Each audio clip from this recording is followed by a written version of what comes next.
guys under the bus. If you have a look, this is a coach taking all the people to the killing field of Sri Lanka, and he came himself in the bus and he locked himself. So the police tried to take him off, but he said he's very happy to be there until release these people. Welcome to the program, Darish. Welcome. Little while ago we seen the pictures that you were under the bus at the day. Tell us more about your campaign against the deportations about all communities. Yes. Little bit about yourself, then we can start from there. So I'm a member of the No Borders Network, which is a network across Europe where we fight in solidarity with refugees and other migrants.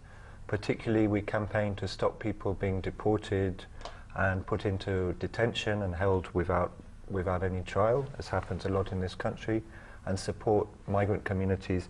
I myself was brought up in this country, in Britain, but I'm also from a refugee background. My mother's family from Iran, my father's family from Russia, and in our network are many people, British people, European people, but also Tamil people, people from Afghanistan, from Africa, from all over the world. And we believe that people should, particularly people fleeing from torture, from death, from genocide, as is happening in Sri Lanka, should come to Britain and be made welcome and allowed to settle and given safety. Instead, what happens is people come from countries, from Sri Lanka, but also from countries all over the world where there are terrible wars and genocides going on, and instead they arrive here and are treated miserably, are imprisoned, and often, as we saw in that bus, was taking people, up to 60 people, back to Sri Lanka, where we know there is a lot of evidence people who've been deported to Sri Lanka are often arrested, imprisoned, tortured as soon as they arrive. What made you go under that bus? Don't you think it's risky? I don't think everybody will be so happy to go and underneath the bus and try to stop that. What made you do that? I mean, for me, it was possibly a little bit risky, but only a little bit. Compared to the people who were sitting on the bus above me, they were facing a much, much bigger risk. As they say, the Tamil people on that bus were facing a much, much bigger risk that once they arrived in Colombo, would be taken to military prisons and tortured or killed. And for me, that was very important that we had to act. And me, as a British citizen, I feel it's really important. It's not just, it's my duty even to act. I can't allow this to go on. I don't want to think that in my country, in my city, in London, people are being arrested and sent to being tortured and killed. I have a duty to do something about this. That's how I feel. Why it's named as No Borders? Is there a philosophy behind it? What you guys objects and projects or work plans, what do you do? Yeah, I mean, it is, as I say, it's perhaps a utopian name, but I believe that people should be free to migrate, to move, to settle where they want. As I say, particularly people should be free to come and find safety in Europe, in the UK, and other countries. Also, I think people should be free to move for work or for whatever reason. So that's the kind of philosophy behind it. I think in Europe, in Britain, we benefit as British citizens from a colonial history, a lot of wealth in this country, and I think the borders are used by Britain to control, to keep that wealth that was often stolen, looted from other parts of the world, and to kind of keep people out, and as part of quite a racist rhetoric of migration control. So not everyone in this country feels like that. I want to make people feel welcome to come here, particularly people fleeing from genocide, torture, killing, as I said. What No Borders normally do? So we do a lot of different kinds of activities.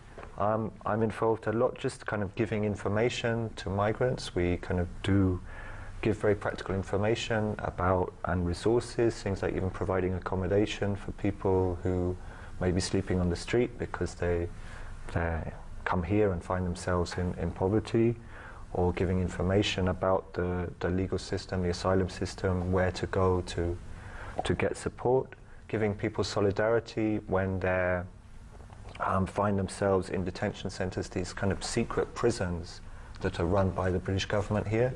There's, I think, at the moment 6,000 to 7,000 people who are locked up, put in what they call detention centres, like that one we saw in the video. We were outside Harmondsworth and Colnbrook.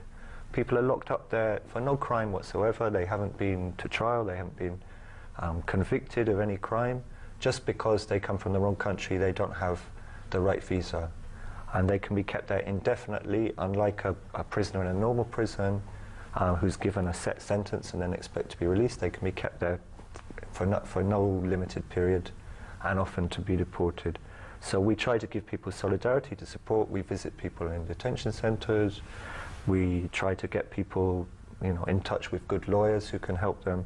And we also do things like you saw in the film. We try more actively sometimes to take direct action, to intervene, to stop people being sent to possibly their deaths.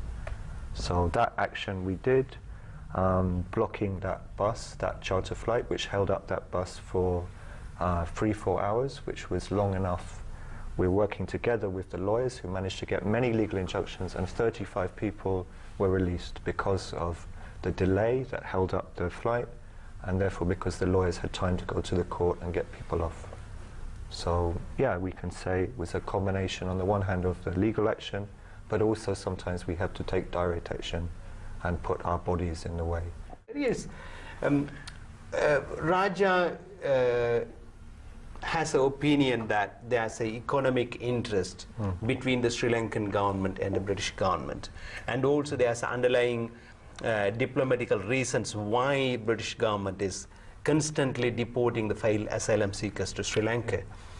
What is your take on this issue?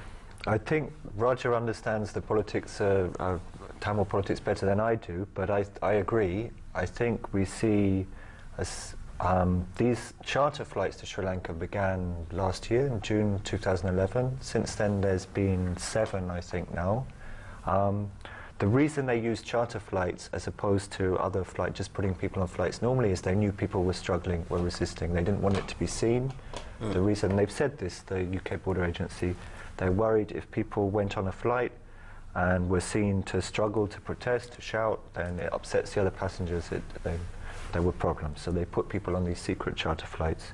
And they've been going regularly, despite all of the evidence, of torture collected by people like organizations like Freedom of Torture, Human Rights Watch, releasing what happens to people when they arrive. They continue with this. And it makes you wonder, why is this so important to them? Why do they keep going ahead? What kind of deals have been done between the UK government, the Sri Lankan government, that they feel they need to continue? Even though every time these flights now are going with only a few people on them, because many people get legal injunctions, particularly when we've delayed them, many people get legal injunctions and they're left with only 10, 20 people on a big aeroplane, but which loses them, costs them a lot of money. But if you ask this question to Home Office, they would simply answer that this is not specifically designed for Sri Lankan asylum seekers. Rather, it is apply for everybody, including Iraq, Afghanistan, DR Congo, and all the other countries. So accusing British government of being supportive of Sri Lankan government doesn't have a logic. This is the answer they will usually give. What would you say? Would you buy that concept? Probably they wouldn't answer anything because they don't like to talk about it at all. Okay. But yes, you're right. But I don't buy that, because we see that there's only charter flights going to certain countries. There aren't charter flights going to India, to China, to the United States, to other countries with lots of immigration to Britain. The charter flights are done to countries like Afghanistan, is one that's almost colonized by the US and Britain. They're kind of quite specific deals that have been set up between specific governments. There's a specific deal between the British government and the Nigerian government, and they use Nigeria as a place for then taking people on to other parts of Africa. There's a specific deal, we think, that was made in 2011 between Liam Fox in the British government and Rajapaksa regime. So these are quite specific arrangements for these charter flights that not all countries have accepted. The Iraq ones have stopped now, which was very good. The last blockade we did it back in 21st June last year, a big blockade, and stopped the flight, and everyone was set free.